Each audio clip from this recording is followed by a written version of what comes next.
Hi guys, welcome back to my channel. My name's Sarah if you're new here. I started this YouTube channel to document my journey becoming a single mother by choice by going through IVF after getting diagnosed with PCOS and endometrial cancer. I am now cancer-free. So if any of those topics apply to you or appeal to you at all, please be sure to hit the subscribe button and click the notification bell if you want to be updated anytime I upload a new video. So I wanted to update you guys before I go to bed tonight. Lots of stuff happened yesterday. Lots of great things happened yesterday. I first of all got the good news that my FedEx package with my endometrial biopsy tissue inside for my ReceptivaDx test was delivered. And the lab or the company that does that test, they confirmed that they received it and they already started processing it, and they're gonna let me know as soon as I have the results. Let me let Lily out. I swear my dog knows whenever I'm doing a video that she's not getting any attention and she needs to do something so that I give her attention. So she's outside right now. So yes, I'm so happy. So literally 2 weeks after my biopsy, after I overnight FedExed this package, it was finally delivered. So that was 2 weeks of a lot of stress of me calling FedEx daily, getting absolutely nowhere with them, and basically feeling like the package was lost. So I'm so glad I don't have to do that biopsy over. I really don't think I would have, honestly. I just would have not done it, but I really do want to know the results of that test. So very thankful for that. What else? I had my COVID test in the morning. That came back negative, so that's good. I think that's my, I want to say 9th COVID test within the last 9 months. Because every time you do anything, any kind of surgery or procedure, you have to get a COVID test, at least at the Cleveland Clinic. You have to get COVID tested before any of that. So that was awesome, because of course in the back of my mind I was like, gosh, if I'm positive, that would just, I don't know what they would do. I don't know if they would even proceed with the procedure, which I can't even fathom what would happen if they just left all these huge follicles in my ovaries. So I had my ultrasound and blood work in the morning before my COVID test, and ultrasound went well. My follicles were all a little bit bigger than they were the day before naturally, so that's good. And I really have no idea how many to expect. I know that the ultrasound techs never really measure every single one. I think they try to, but I don't know how they do it, because when you're watching that screen, I don't know how they keep track of which follicles they measured and which they didn't, and I don't know. So I'm not sure, I know it's a good gauge, but I think that those follicle scans are never 100% accurate. So she measured 25 follicles that were all over 11. Half of them were over 14. I had maybe 5 that were 17s and 18s and 1 19, I think. And then a lot of 16s, 15s, 14s. So yeah, I don't know. We'll find out tomorrow how many I get.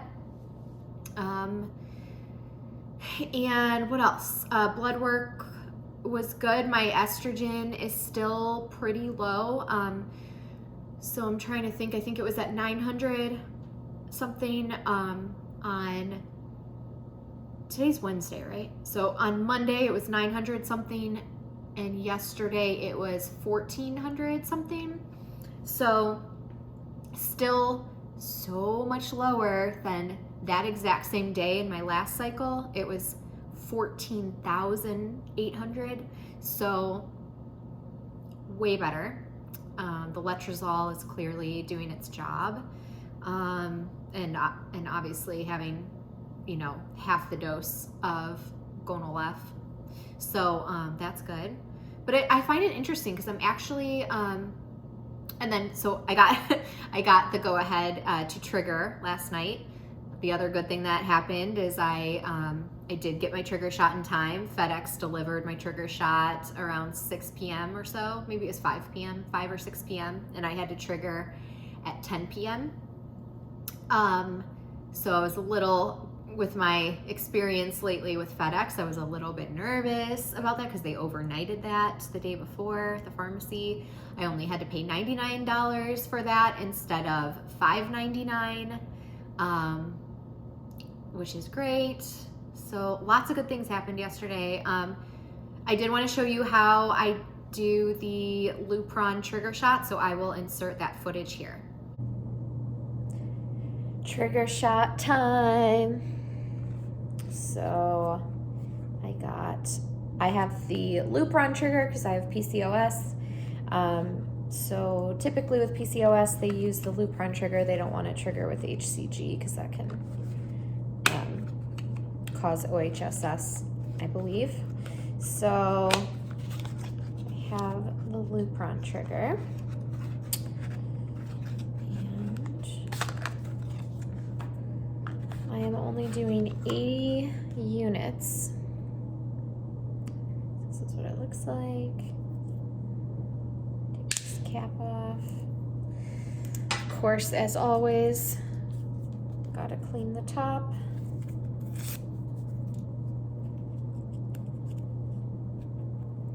To do this also, this shot exactly at 10 p.m.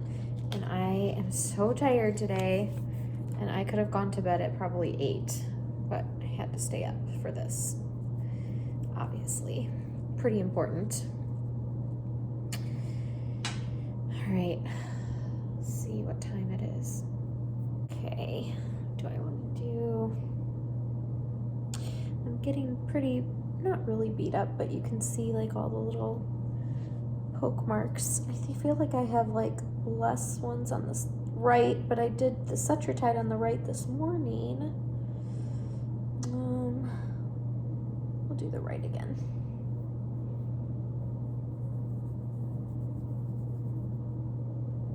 Okay. Here is the syringe.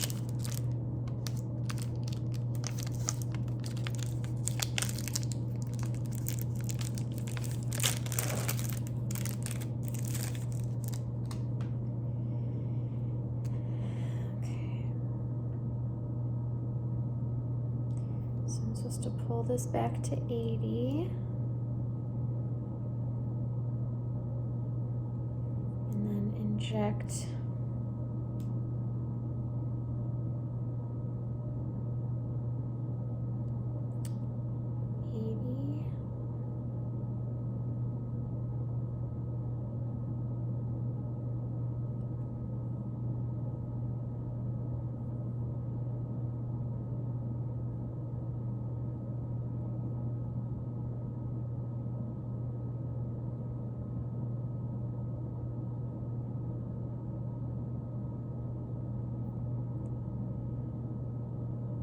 a lot of liquid.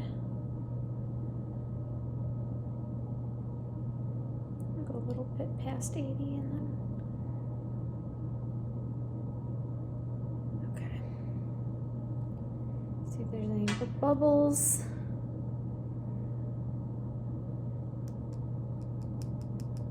Don't see any bubbles. All right, now I just have to wait a few minutes. Okay, I got my watch so I can see when it's exactly 10 o'clock. It's 10 o'clock! Okay.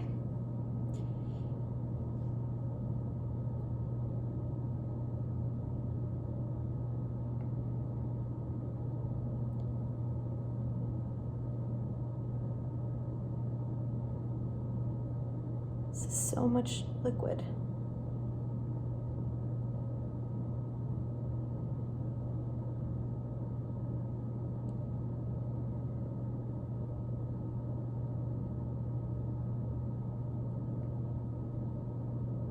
Done. Okay, I am ready to get these eggs out. I look pregnant already. So after the trigger shot, the only side effect I noticed was itchy, like it was a little bit itchy around the injection site. That's really the only thing I noticed. So this morning I had to go in for just blood work, no ultrasound, and they check your LH, your luteinizing hormone, and progesterone. So they want to make sure that the trigger shot worked. They want to see that your LH is elevated, and that your progesterone isn't too high. Because I think if your progesterone is too high, that means you ovulated already. I'm not 100% sure about that, so you might want to Google it or do your own research, but I believe that is my understanding.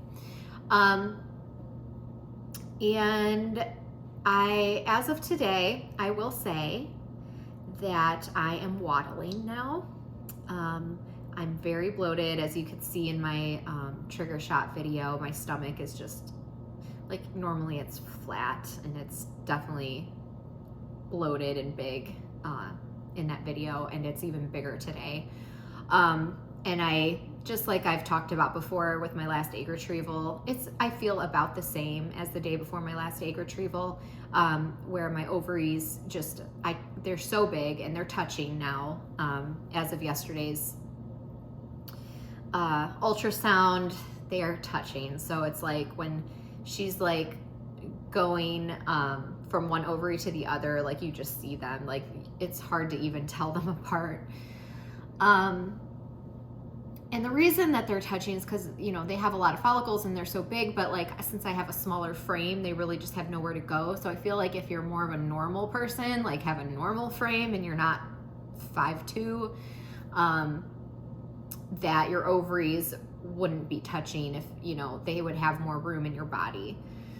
So I think that's why that happens to me. So, but yeah, I'm definitely waddling today, and it's like when I walk, it does feel, you feel that weight in your pelvic area, and it's like every step is just kind of like a heaviness that you feel, and it's kind of sore. It's not painful, it's just uncomfortable, and it's definitely like they're pressing up against my bladder, so it's just kind of awkward to pee, and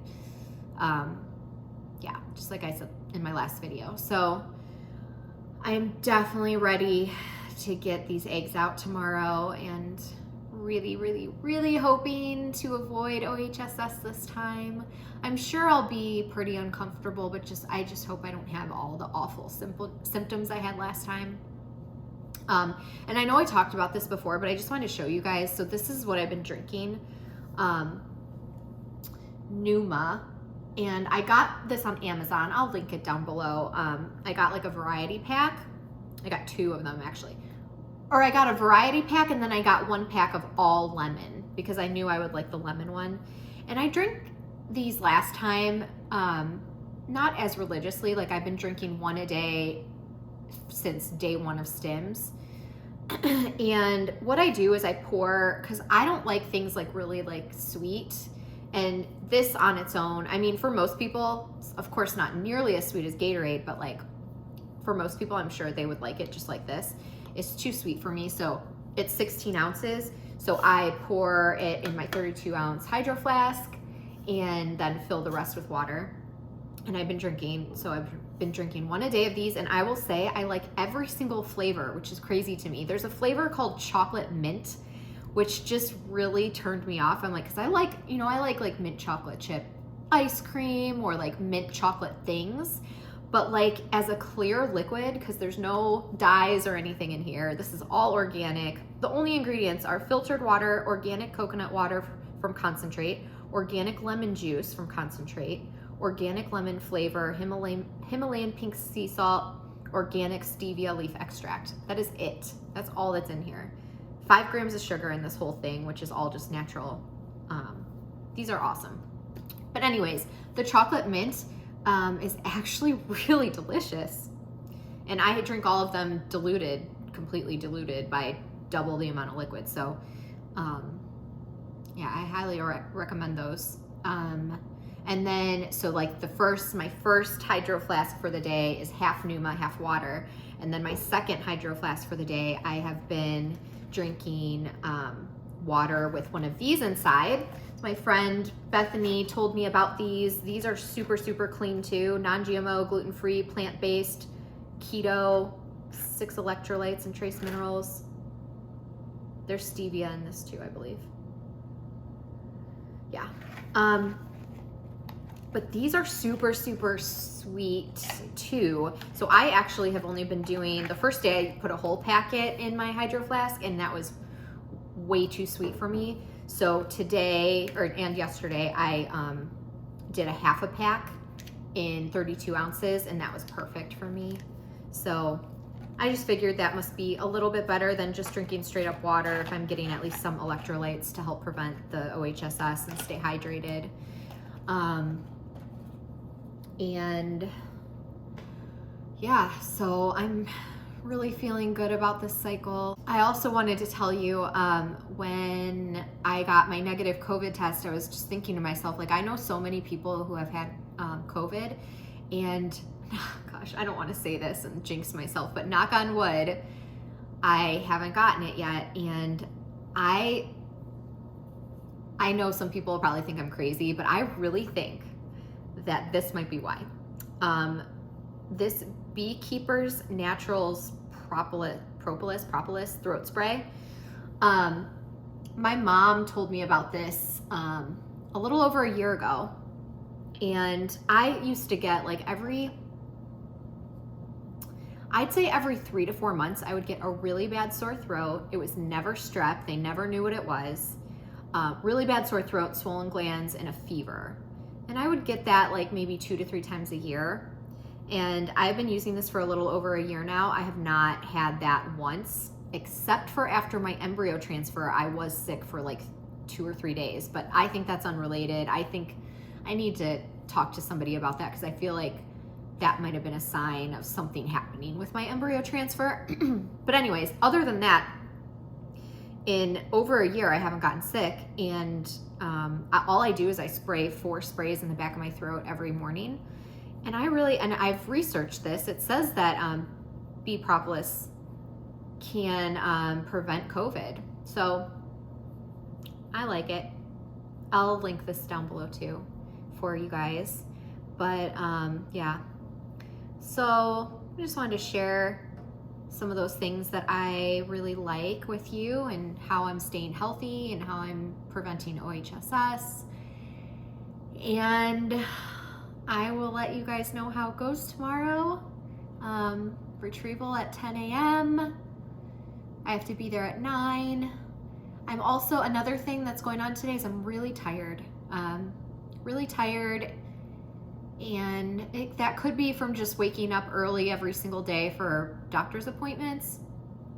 But maybe that's part of, having your ovaries stimulated. Body's working really hard at doing that, and maybe you're just lacking energy because of that. So I'm tired, and then I'm a little short of breath. I worked all day today, and when I was done, I just went and laid down on the couch for a second, and I was like breathing heavily, like I had a workout or something. Obviously, I haven't been working out this whole time, so yeah, a little short of breath and tired. So that's that. But overall, feeling really positive and confident, and trying to keep my expectations low, but still remain hopeful. That's all really that you can do in IVF, I think. It's really hard to balance those emotions and those feelings, but I'll let you guys know how it goes tomorrow, and I hope you have a good night. And I will see you guys very soon after my egg retrieval. Bye.